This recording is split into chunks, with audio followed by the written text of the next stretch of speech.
if you're going to make your kids tough, which they better be if they're going to survive in the world, you can't interfere when they're doing dangerous things carefully. Think about it that specifically, dangerous things carefully. Yep. That's such a place where kids learn. That is the only place they learn. That's where everyone learns everything. When you're doing dangerous things carefully, man, that's where you learn. And so you interfere with that. You interfere with the process by which your children expand their competence. And it takes courage not to interfere with that. When you see your 3-year-old daughter climbing up the monkey bars, our daughter used to do that in our backyard. She was 3 and the monkey bars were 8 feet high. She liked to go right to the top and climb across them. And we're watching out the back window thinking, but what do? We went around out there, be careful.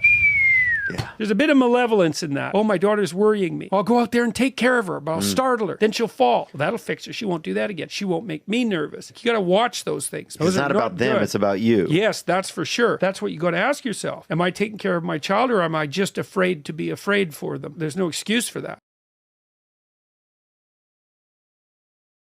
But I could say equally well that most rape victims are women. You know, terrible things happen to people of both sexes. And you could say that with perfect utility, but that doesn't provide any evidence for the existence of a male-dominated patriarchy. Well, it just means that terrible things happen to both genders, which they certainly do. But there are almost no women who rape men, for example. So that is an asymmetry there in sexual violence.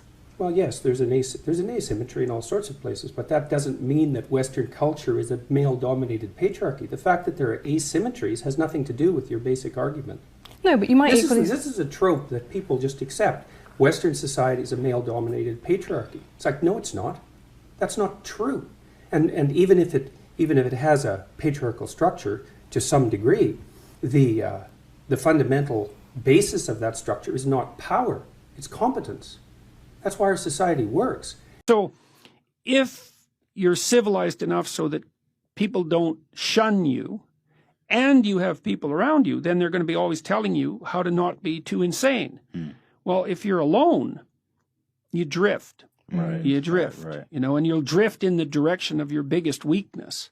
And so, you know, there are some people, maybe they're introverted and disagreeable.